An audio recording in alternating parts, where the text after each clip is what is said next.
December is when they make their moves. While regular investors are decorating trees and attending parties, the smart money is quietly accumulating. They assume nobody's watching the charts during holiday week. They're mistaken. Look at gold, $4,590 per ounce. Look at silver, 74.70.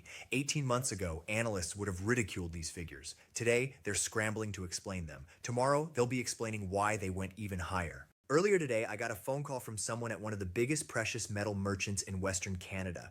I won't share his identity. What matters is what he revealed to me. His exact words were, Monday shattered every sales record we've ever had. We surpassed our previous best by 50%.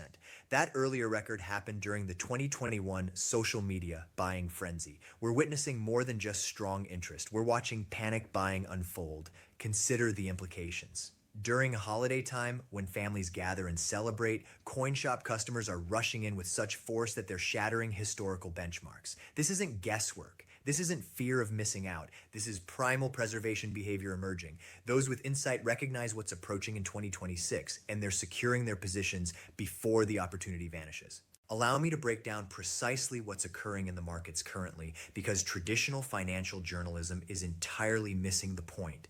They're publishing pieces about seasonal retail and year-end investment adjustments. They're overlooking the most significant precious metal opportunity in recorded history. The yellow metal has pierced above its ascending, broadening wedge barrier on the daily time frame. For anyone unfamiliar with chart interpretation, here's the simple version.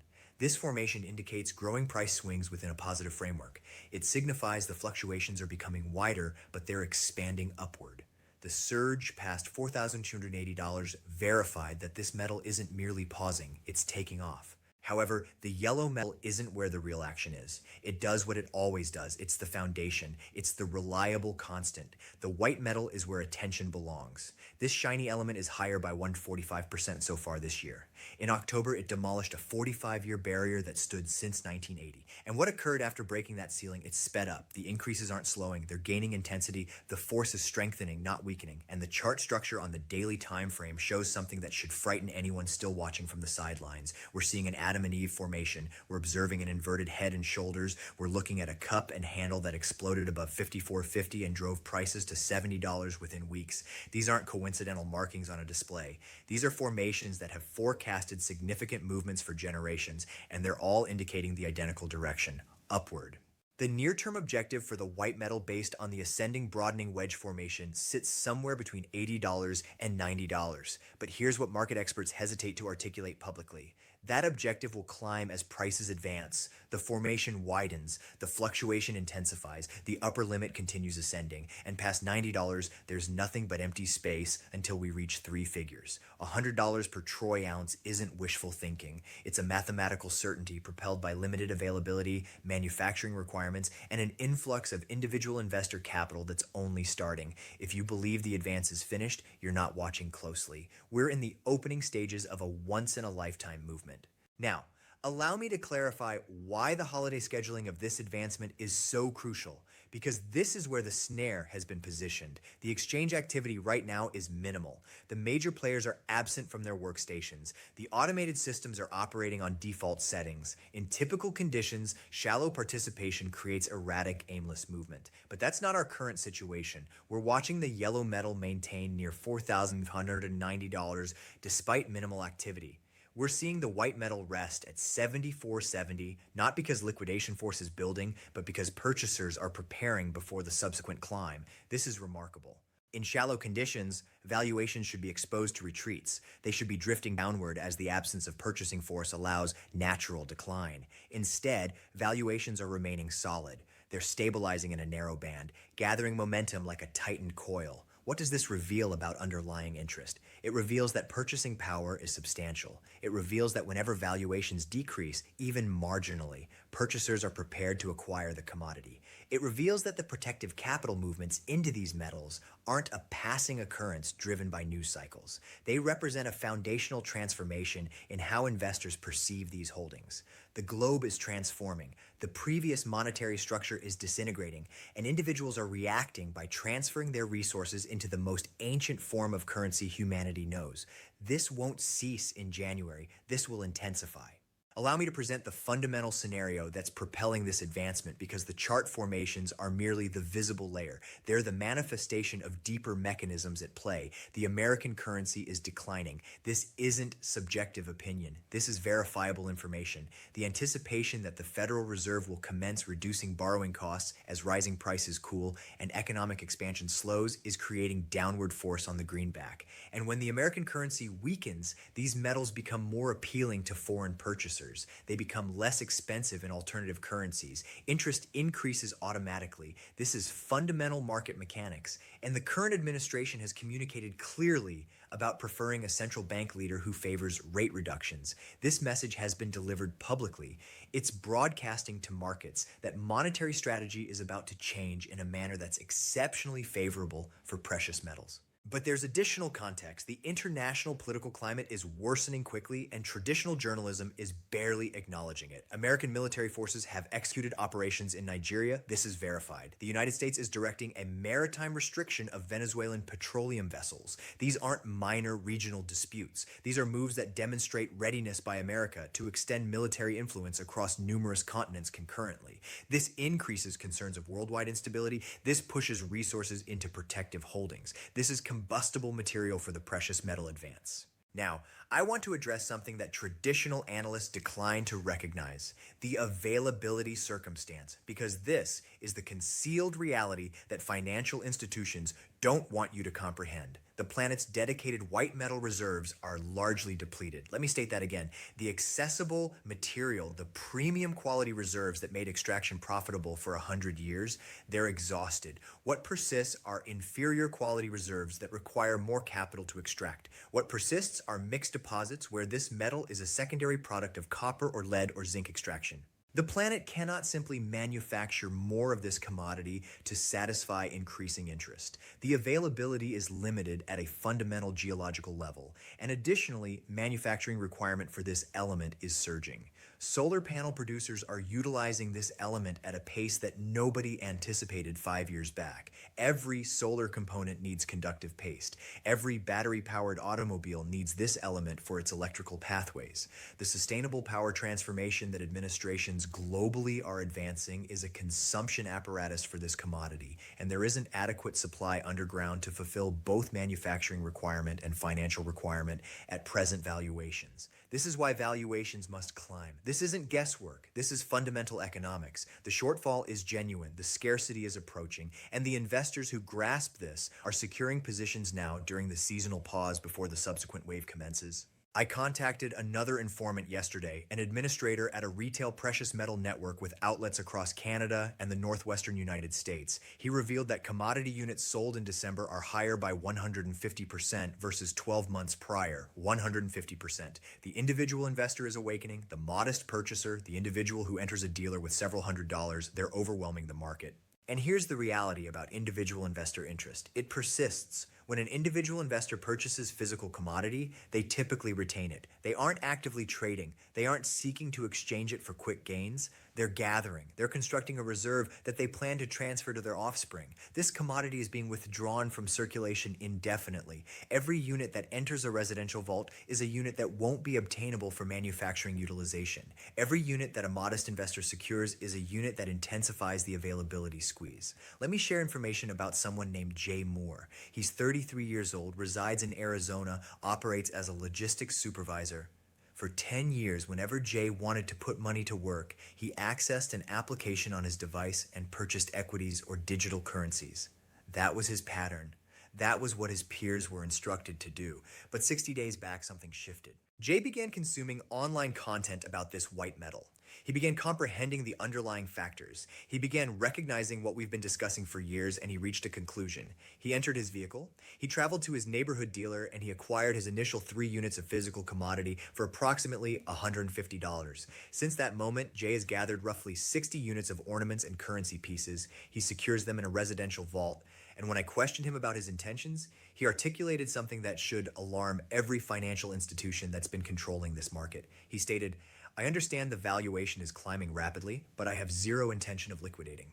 J isn't unusual. J represents the visible portion of a massive phenomenon. There are thousands, potentially millions of individuals just like him throughout North America who are experiencing the identical understanding. They're understanding that equities can become worthless. They're understanding that digital currencies can be compromised or prohibited. They're understanding that financial accounts can be restricted. But this white metal is physical. This commodity is authentic. This element has been currency for 5 millennia, and unlike electronic holdings, this metal can be secured, defended, and transferred to subsequent generations without any third-party exposure. As Jay expressed it, I simply want to possess something real where I can safeguard myself and assist my relatives after I'm deceased. That isn't the declaration of someone chasing gains. That's the declaration of someone who has abandoned confidence in the existing framework, and when millions of individuals abandon confidence simultaneously, the requirement for tangible holdings becomes astronomical. There's another account I want to present. Michael DeCrane is 46 years old, resides in Indianapolis, operates as the operations director at a video conferencing corporation. For him, gathering this commodity began as a pastime to experience with his 7-year-old child. They would visit dealers during journeys, 5 or 6 locations across various states, just to examine what they possessed and include a piece here and there. It was a connecting activity. It was something physical and an existence of displays and alerts. But throughout the previous 8 years, Michael's pastime evolved into a substantial holding. He gathered approximately $60,000 worth of pieces and ingots. And here's what makes Michael's account educational. He was monitoring the yellow to white metal proportion. This April, when the yellow metal was exchanging at roughly 100 times the white metal, Michael identified that the white metal was historically underpriced. He purchased more. Then, as white metal valuations jumped and that proportion decreased, he liquidated approximately half his holdings. This is what informed capital does. They don't just purchase and maintain blindly. They monitor the connections between holdings. They identify when the white metal is inexpensive relative to yellow metal and they gather. Then when it outperforms and the proportion tightens, they secure gains or exchange into the yellow metal to maintain their buying capacity. This is the approach I've been instructing for years, and it functions. The yellow to white metal proportion has been declining consistently as the white metal outperforms. At the 1980 summit, the proportion decreased to approximately 15-1. Right now, I need to confront something that doubters enjoy emphasizing because I understand they're observing and anticipating any justification to reject what's occurring. They claim that this white metal is susceptible to explosive and collapse patterns. They claim that it tends to surge dramatically and then plummet, and you understand what? They're accurate. That has occurred previously. In 1980, it spiked to $50 and then collapsed. In 2011, it reached $49 and then retreated. The doubters reference these instances as evidence that this commodity is too unstable, too hazardous, too risky for legitimate investors. But here's what they deliberately overlook. The purchasing power adjusted summit from 1980 exceeds $200 per unit in contemporary currency. This metal would need to more than triple from current levels just to equal that summit. We're nowhere close to speculative excess territory by historical benchmarks.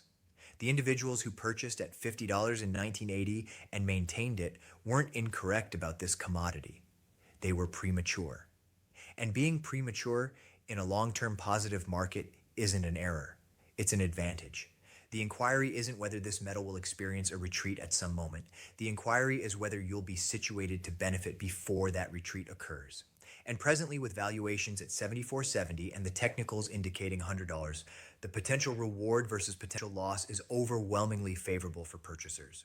Allow me to guide you through the technical levels that matter currently, because accuracy is essential when you're maneuvering a market this unstable. On the 2-hour time frame, this commodity is exchanging just beneath the peak of its ascending pathway.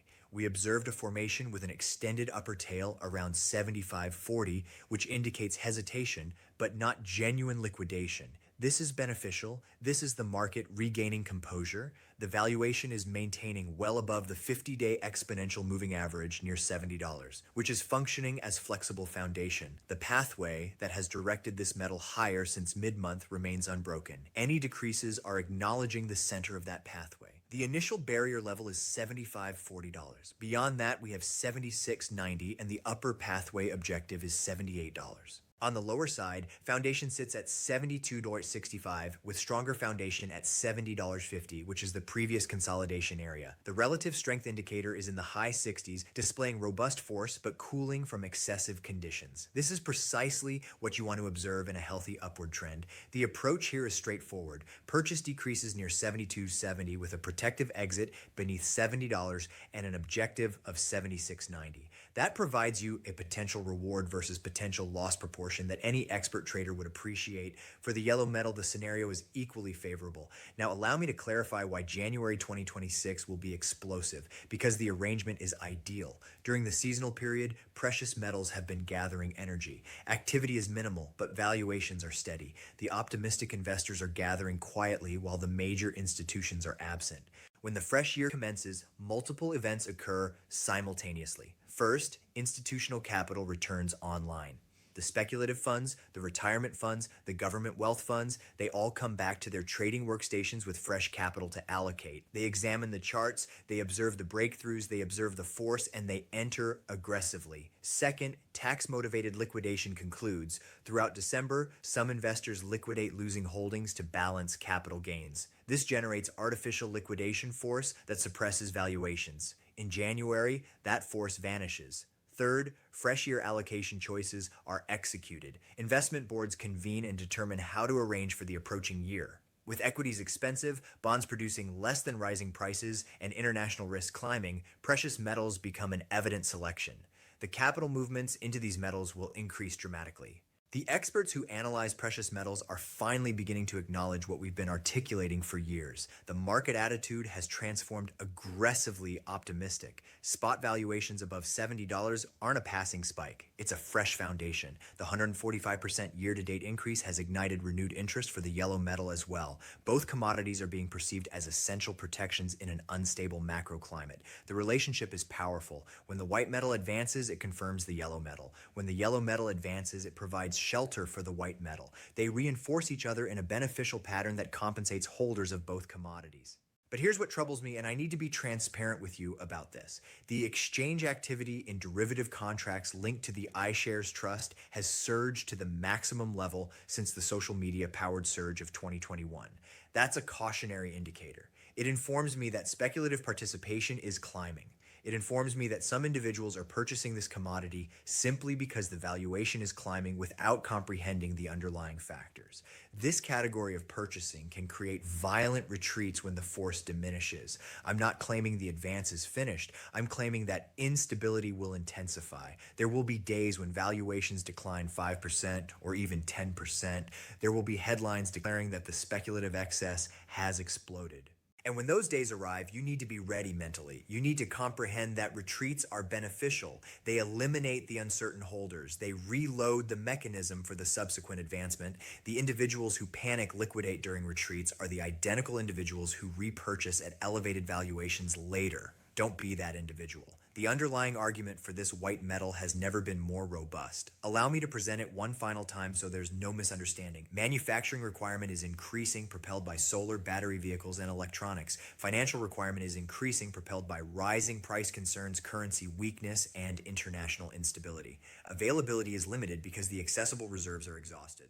The shortfall between availability and requirement is expanding every year. The valuation must climb to stabilize the market. There's no alternative mathematical result. The financial institutions can control paper valuations in the near term. They can increase collateral obligations, they can modify the regulations, but they cannot manufacture this commodity. They cannot create this element from nothing. And as long as the physical shortfall exists, the valuation will continue climbing. For those of you who already possess physical commodity, who have been gathering for years, who listened when we were advocating strongly at $25 and $30 and $40, congratulations. You're being compensated for your patience and certainty. But don't become satisfied. Don't presume the journey is finished. We're heading to $100 and probably past. The inquiry isn't whether you should maintain. The inquiry is whether you should increase your holdings on any retreat. For those of you who are fresh to this, who are just discovering this market, who are experiencing fear of missing out as you observe the valuation climb daily, I have a communication for you as well. It isn't too late. Yes, this commodity is higher by 145% this year. Yes, you missed the simple gains from $25 to $70, but if it reaches $100, you still have 35% potential from current levels. If it reaches $150, you have 100% potential. If it reaches $200, which is just the purchasing power adjusted 1980 summit, you have 170% potential. The simple capital has been captured, but there's still substantial capital to be captured. The essential element is to purchase physical commodity whenever feasible. Don't depend on paper commitments. Don't rely on exchange-traded funds that might resolve in currency during an emergency. Don't maintain futures agreements that can be terminated by exceptional circumstance provisions. Possess the commodity, maintain it in your control, secure it in a vault that you manage. This is the sole method to guarantee that your resources are defended when the framework finally fractures. And make no error, the framework is fracturing.